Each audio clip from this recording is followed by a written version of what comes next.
So that's 2 defeats in 4 days, just 1 point from our last possible 9, and just 1 goal scored in our last 3 matches. Is the Arsenal revival over? This is the Aston Villa versus Arsenal match review.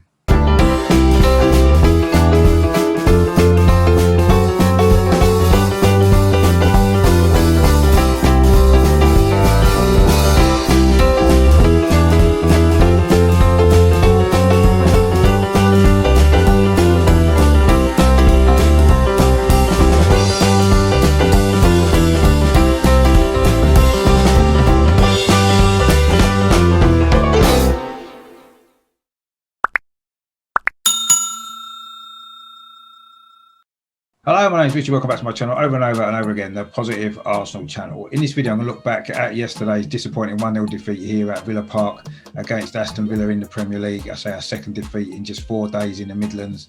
Just before I get into all that, I want to make sure that you are subscribing to my channel. So if you do enjoy the content that I do, or if you're new here and you just like a bit of different Arsenal content, a bit of positivity usually, please click on the subscribe button down in the corner there. If you like this video, please give it a thumbs up as well. Please give it a like and support the channel, share the content around.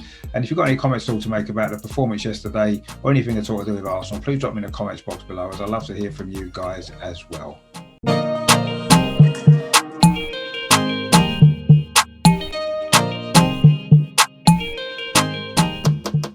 So in terms of the team lineup then, there was only the 2 changes, wasn't there, for Arsenal, and they were both the 2 that were enforced due to the suspension. So Matt Ryan came in goal for Bernd Leno, making his Arsenal debut. Lifelong Arsenal fan as well, so it was a big moment for him. Became the 880th different player to appear in the Arsenal first team.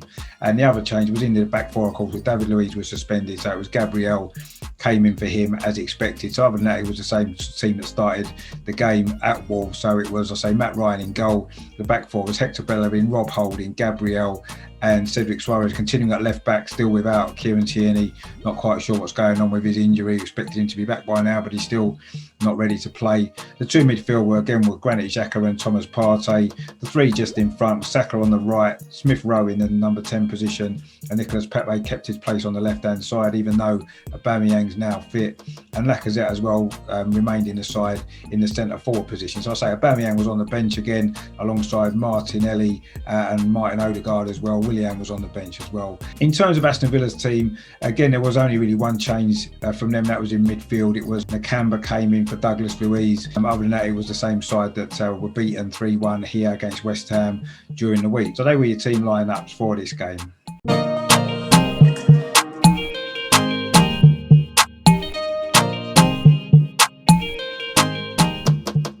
Once again, it was another performance from Arsenal that just didn't really get going. It was a slow start, a terrible start, giving a goal away inside 2 minutes.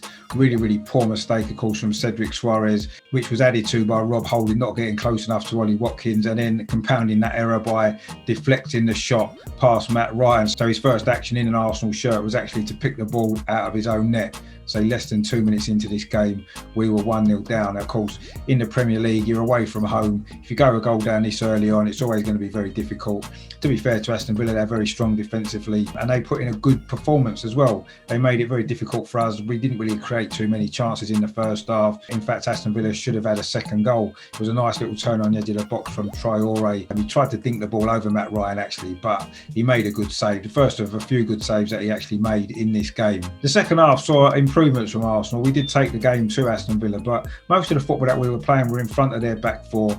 We did put a lot of balls into the box, but we had no one attacking it, and Tyrone Mings in particular was winning everything in the air alongside Konsa as well. Both of those 2 were really solid, and we really failed to really create too many opportunities. It wasn't really till we made the substitutions. Aubameyang came on for Lacazette. Odegaard came on for Cedric Suarez. We sort of changed the shape of the team a little bit. Saka went over to sort of left wing back almost, getting forward quite a lot down the left-hand side. And then the strangest substitution of all really came later on when Thomas Partey picked up an injury. Seems to be getting a lot of injuries, doesn't it? It's a bit concerning. He hasn't managed to string together a run of 3 or 4 games. Been really disappointed with how the season's been going for Thomas Partey so far. You'd imagine then that would have been a great opportunity to bring Gabriel Martinelli on, or even Dani Ceballos, who was also on the bench. But no, what does Mikel Arteta do? Brings on Willian instead, and inevitably Willian had zero impact on this game, and in fact probably had a negative impact on the chances of us getting the equaliser. Yes, we had a lot of the ball in the second half. A lot of it was sideways passing. We didn't really have a lot of penetration at all. Our best opportunities really came from the wide areas when we put balls into the box, but no one was really attacking them for the most part. We did get a great opportunity near the end. It was Odegaard actually had a great opportunity to score his first goal. It was good play down the left-hand side. Bukayo Saka got to the byline, pulled it back. Odegaard's got a little bit of space on his left foot. You'd imagine he was going to score, but he got over the top of the shot. He went over the bar, and that was that really. We didn't really create an awful lot. Aston Villa could have, of course, had a red card in the first half. It was Konsa, foul on Bukayo Saka. It was a long way away from goal. You can understand why it wasn't given. It was a yellow card. And then, of course, we could have had a penalty as well. Yes, it could have been given. They've been given before. Maybe we were a bit unfortunate there, but it's just really looking for little things to cling on to, really. And ultimately, we shouldn't be relying on that sort of thing. We should have had enough about us.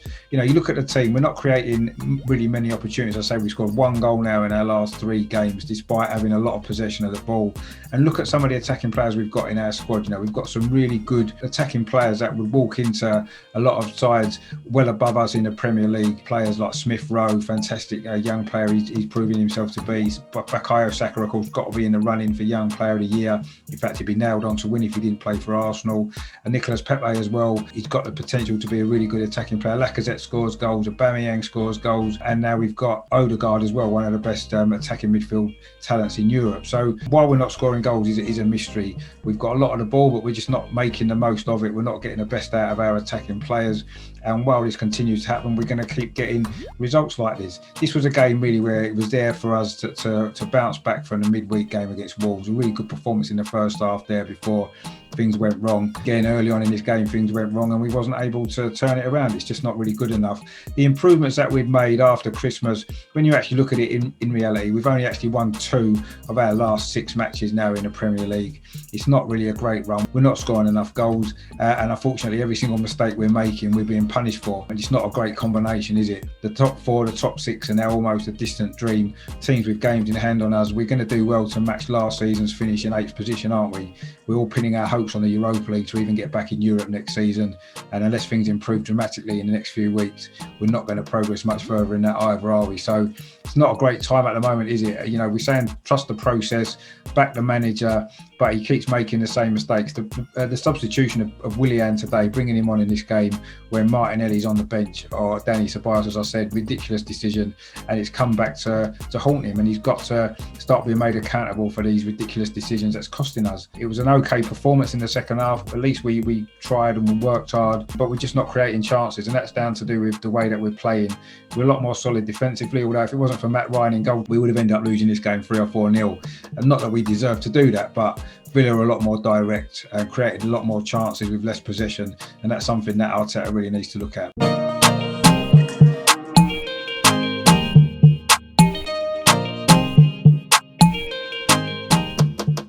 Man of the match then, I mean, there wasn't any really outstanding performances, or not many, was there? Defensively, we were all over the place at the beginning, made far too many mistakes to concede that goal. And every time Aston Villa came forward, it wasn't that often that they did, but they always looked like scoring. They always looked dangerous. I thought Bellerin did okay against Grealish, actually kept him pretty quiet for the most part. So I thought he had a decent game. The other 3 at the back wasn't very good, were they? Holding, Gabriel and Cedric in particular, not their greatest performance for any of those 3. I'm sure they won't look back on this game very fondly. Partey in midfield, flattest to deceive for me so far. He seems to pick up an injury every time anybody goes near him, and he seems to just want to go off the pitch rather than try and battle on.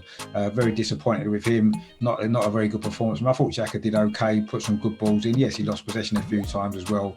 We didn't dominate the midfield really at all, did we? And then our front players today, again, really poor. You think anybody really had a great game? Saka tried. He looked dangerous when he moved over to the left-hand side, but again, he was not on his game, was he, at all yesterday? Nicolas Pepe was back to his old Nicolas Pepe, wasn't he? Frustrating, terrible touch of the ball a few times, just not good enough again from Nicolas Pepe. Smith Rowe didn't really have that much influence, did he? And Lacazette was playing far too deep, wasn't getting on the end of some good balls into the box. He was nowhere near getting on the end of them. So nobody really, unfortunately, stood out. So for me, the man of the match has to go to our debut-making goalkeeper, Matt Ryan. I thought he had a really solid game. Could do nothing about the goal, really unlucky with the deflection. And I thought he made, 3 or 4 really good saves that stopped the score being a lot higher. So great debut for him, really promising signs. Finally going to put some real pressure on Bernd Leno now, I think, in the rest of the season. So man of the match in this game has to go to Matt Ryan.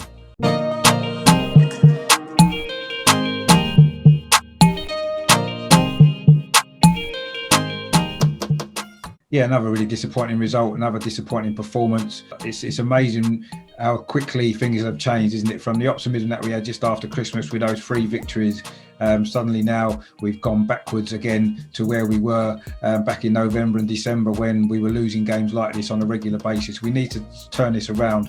We've got a week off now for the first time in a while till we play Leeds at home next weekend. Again, that's not going to be an easy game, but that's in the start of a really difficult period, isn't it, with the Europa League starting up with the 2 games against Benfica, either side of a match against Manchester City, league leaders. Of course, they've got a great record at the Emirates as well, haven't they? They did beat us there in the Carabao Cup as well earlier this season, so it's going to be a really difficult run of games, and we're going to have to improve very quickly, or we're going to find the season drifting away. I was optimistic that Arteta was doing the right things, turning it around. We had a positive transfer window, getting players out that we needed to get out, brought a couple of good signings in, but it's not quite enough, is it? And it's not that the players aren't good enough. I think our attacking players, we've got some really great talent in there.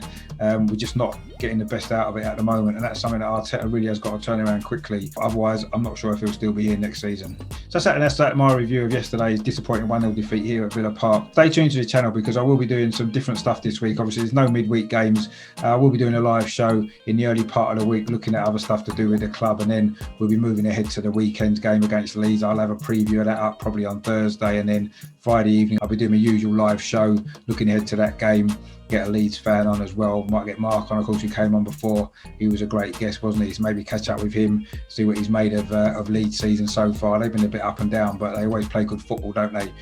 So that's all coming up on the channel. So if you haven't done so already, please click on the subscribe button down in the corner there. Please give this video a like as well. Share the content around. Drop your comments in the box as well, what you made of the performance yesterday, what you're making of the season in general. Just it seems that we take 1 step forward and then we take 2 steps back, and that's definitely what's happened over this last week. 1 point out of 9, very disappointing. But we move forward, look ahead to these big games coming up, and let's hope that we can turn things around again and get back to the sort of form we showed over Christmas. So thanks for your support of the channel. Thanks for watching. So stay tuned. Lots more great stuff coming up this week. And of course, in the meantime, as we move into a quieter week this time for Arsenal ahead of the game next weekend, come on, you Gunners!